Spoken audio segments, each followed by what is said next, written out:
वैसे तो मेरी शॉप पर आने वाला हर कस्टमर मेरे लिए बहुत ही अच्छा होता है, लेकिन ये जो कस्टमर 17 तारीख को आया, ये इस डेट का सबसे अच्छा कस्टमर था। जैसे ही मेरी शॉप पर विज़िट किया, इन्होंने टोनर, क्लींजिंग मिल्क, मॉइस्चराइज़र मांगा, मैंने तीनों आइटम इनको दे दिया। उसके बाद कहने लगे कि मुझे एक अच्छी क्वालिटी का फाउंडेशन चाहिए, तो मैं इनको फाउंडेशन चेक कराने लगा। ये फाउंडेशन जो मैं इनको चेक करा रहा हूँ, ये वाटरप्रूफ फाउंडेशन है, अच्छी क्वालिटी का है और हर स्किन के अलग अलग फाउंडेशन अलग अलग शेड में आते हैं। तो मैं इनको फाउंडेशन चेक करा रहा हूँ और फाउंडेशन भी इनको समझ में आ गया, क्योंकि वाटरप्रूफ फाउंडेशन था, अच्छी क्वालिटी में फाउंडेशन था, एल्पिस गोल्ड का फाउंडेशन था, 03 शेड था। मैंने इनको फाउंडेशन चेक कराया, इनको समझ में आ गया। मैं समझा खाली यही आइटम लेंगे, लेकिन उसके बाद मैंने इनसे अच्छे से बात की और इन्होंने भी मुझसे बहुत अच्छे से बात की। अगर इस तरह के कस्टमर जो है मेरी शॉप पर 10-15 कस्टमर महीने में आ जाएँ तो सर दर्द नहीं होगा, बिल्कुल परेशानी नहीं होगी डील करने में। वैसे तो शॉपकीपर जो है कस्टमर को बहुत ज़्यादा बर्दाश्त करता है और बर्दाश्त करने का हक भी है भाई, क्योंकि इन्हीं से हम लोग हैं, कस्टमर से हम लोग हैं, कस्टमर हमसे नहीं है।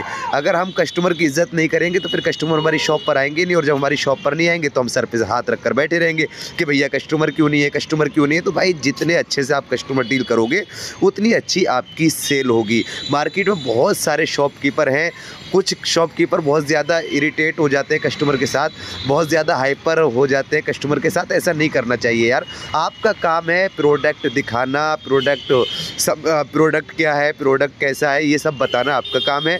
कस्टमर ले ना ले वो उसकी मर्ज़ी है।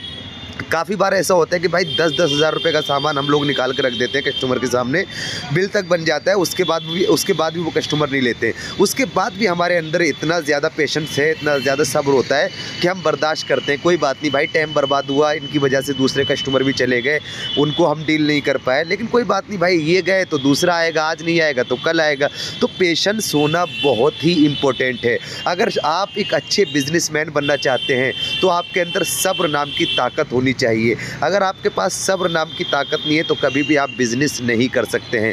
बहुत सारे कस्टमर आते हैं जो सिर्फ परेशान करने के लिए आते हैं कि ये दिखा दीजिए, वो दिखा दीजिए, ये दिखा दीजिए, 10-12 आइटम मांग लिए, उसके बाद लेंगे कुछ नहीं। लेकिन बहुत सारे कस्टमर ऐसे आते हैं कि एक आइटम मांगेंगे और लेकर चले जाएंगे। तो भाई अगर आपके अंदर पेशेंस है तो आप अच्छे से डीलिंग कर सकते हैं, अच्छे से कस्टमर डील कर सकते हैं। लेकिन अगर आपके अंदर पेशेंस नहीं है तो आप एक अच्छे और सक्सेसफुल बिजनेसमैन नहीं बन सकते हैं। ये मेरी शॉप पर आई, इन्होंने बहुत सारा आइटम ख़रीदा मुझसे, ब्राइडल कॉस्मेटिक भी कह सकते हैं।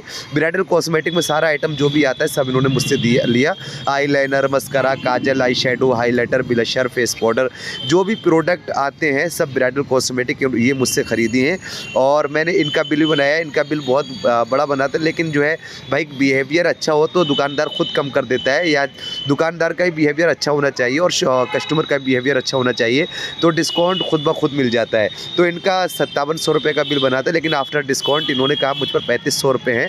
तो मैंने भाई कहा ठीक है, आपसे नहीं कमाएंगे लेकिन किसी और कस्टमर से कमा लेंगे। तो इन्होंने 3500 रुपये मुझे दिए।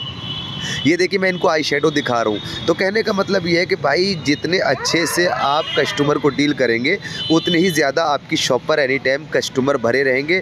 अगर आपके अंदर गुस्से वाली आदत है तो उस आदत को निकाल कर फेंक दीजिए या घर पर रख दीजिए। शॉप पर आपका गुस्सा कोई कस्टमर बर्दाश्त नहीं करेगा, वो तो डायरेक्टली आपका सामान निकाल कर चला जाएगा कि भाई हमको नहीं लेना है। इस तरीके से बात करते हैं भाई, इस तरीके से बात नहीं करना चाहिए। देखिए आज की डेट में ऑनलाइन मार्केटिंग बहुत ही ज़्यादा ज़ोरों शोर पर है, बहुत ज़्यादा दबदबा है ऑनलाइन मार्केटिंग का। हर आदमी ऑनलाइन मार्केटिंग का दीवाना हुआ जा रहा है कि भाई मिंत्रा से लेंगे, फ्लिपकार्ट से लेंगे, अमेज़ोन से लेंगे, मीशो से लेंगे, वहाँ सस्ता मिल रहा है, यहाँ सस्ता मिल रहा है। हमारी शॉप पर ही बहुत कस्टमर आते हैं, भाई ये चीज़ कितने की है, भाई 400 रुपये की है, भाई ऑनलाइन तो 375 की मिल रही है। तो हम डायरेक्टली उससे ये नहीं कहेंगे कि जाओ वहीं से ले लो यार, हमारे पास नहीं है। नहीं, अगर हमारा पड़ता आएगा तो हम दे देंगे, नहीं आएगा तो नहीं दे पाएंगे। भाई वो ऑनलाइन है, वो करोड़ों अरबों के मालिक होते हैं वो लोग, और वो 1-1 करोड़ का स्टॉक एक बार में खरीदते हैं। शॉपकीपर 1 लाख, 2 लाख, 3 लाख रुपए का ही माल खरीदता है, तो उस हिसाब से रेट नहीं मिल पाता है। और कभी कभी आप ऑनलाइन की तरफ लोग भाग रहे हैं, कदम ब कदम दौड़ाते हुए जा रहे हैं कि भैया ऑनलाइन खरीदेंगे, ऑनलाइन खरीदेंगे। ऑनलाइन में भाई बहुत ज़्यादा डुप्लीकेट भी आ रही है, तो इस चीज़ को भी आप मद्देनज़र रखिएगा कि ऑनलाइन में ज़्यादा डुप्लीकेसी हो रही है।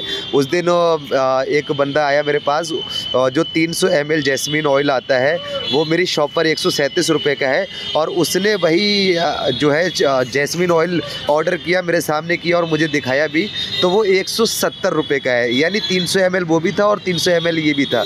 मेरी शॉप से 137 रुपये का और जो है उसने ऑर्डर किया 170 रुपये का। बस फ़र्क ये था कि उसमें उसने 30% डिस्काउंट दे दिया ऑनलाइन ने कि 30% ऑफ मिल गया। तो भाई अगर यही चीज़ हमसे लोगे तो MRP का मैं उन लोगों का स्टिकर खुद का बनाया हुआ होता है, वो स्टिकर खुद बनाते हैं और ख़ुद चिपका देते हैं, क्योंकि भाई इतना पैसा कमाना है तो कुछ ना कुछ गेम खेलना ही पड़ेगा।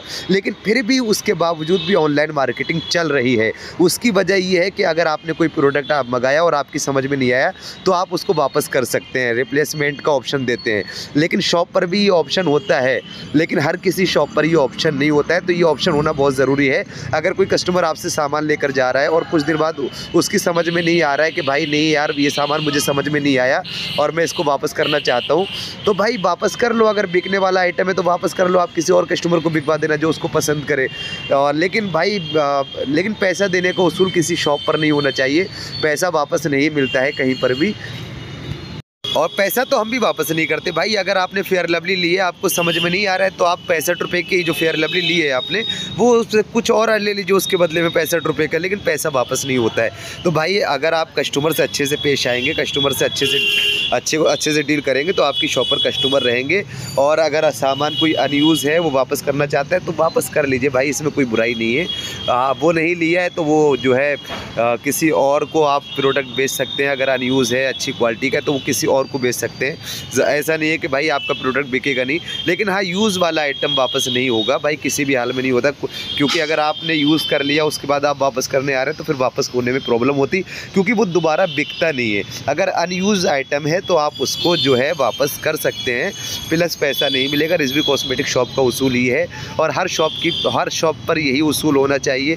और भाई बहुत सारे कस्टमर ऐसे भी आते हैं कि भाई परेशान हो जाते हैं कि भाई पैसा नहीं है वापस कर लीजिए, तो उनका भी यार प्रॉब्लम समझना चाहिए। हम लोग शॉपकीपर हैं, आज नहीं सही कल कमा लेंगे। मेरी शॉप पर आप लोगों की दुआ से कस्टमर आते रहते हैं और मैं सब कस्टमर को समझता हूँ। सारे कस्टमर मेरे लिए बराबर हैं, चाहे वो मेरे से 5 रुपये का सामान ले जाए या 5000 का सामान लेके जाए। मेरे लिए सारे कस्टमर अहम होते हैं, सारे कस्टमर इंपॉर्टेंट होते हैं। मैं सारे कस्टमर की इज़्ज़त करता हूँ, रिस्पेक्ट करता हूँ। ये कस्टमर जो आप देख रहे हैं, इन्होंने जो है सारा सामान मुझसे लिया और मुझे पूरा यकीन है, इन पर 110% यकीन है, ये कस्टमर मेरी शॉप पर दोबारा ज़रूर आएंगे। क्योंकि जिस तरीके से, जिस नेचर से, जिस तरीके से मैंने इनसे बात की है वो तरीका बहुत अच्छा था और इन लोगों का भी तरीका अच्छा था। इन्होंने मुझे पेमेंट भी कर दिया भाई, 3500 रुपये का बिल बना था, इन्होंने मुझे पेमेंट भी कर दिया और इनका सामान पैक रखा हुआ है और बस इनको मैं बिल दूंगा और ये बिल लेकर चले जाएंगे। तो भाई अगर चाहते हो कि आपकी शॉप पर एनी टाइम कस्टमर रहें तो आप कस्टमर के साथ अच्छे से पेश आओ, कस्टमर से लड़ाई झगड़ा ना करो। कस्टमर के साथ जितने प्यार से पेश आओगे तो है उतनी ही ज़्यादा आपकी सेल होगी, उतने ही ज़्यादा आपके कस्टमर शॉप पर बने रहेंगे। और कभी कभी ऐसा होता है भाई, आप सर पर हाथ रख के बैठे हुए हैं और कोई न्यू कस्टमर नहीं आता है, तो कभी कभी भाई पुराने ही कस्टमर आते हैं, पुराने ही कस्टमर से सेल होती है। कस्टमर अगर आपके बने रहेंगे तो भाई पुराने कस्टमर आपकी शॉप पर आएंगे। लेकिन अगर आपको आपका बिहेवियर कस्टमर के साथ अच्छा नहीं है तो वो कस्टमर किसी और शॉप पर चला जाएगा, लेकिन आपकी शॉप पर नहीं जाएगा। आखिर में वीडियो देखने के लिए धन्यवाद।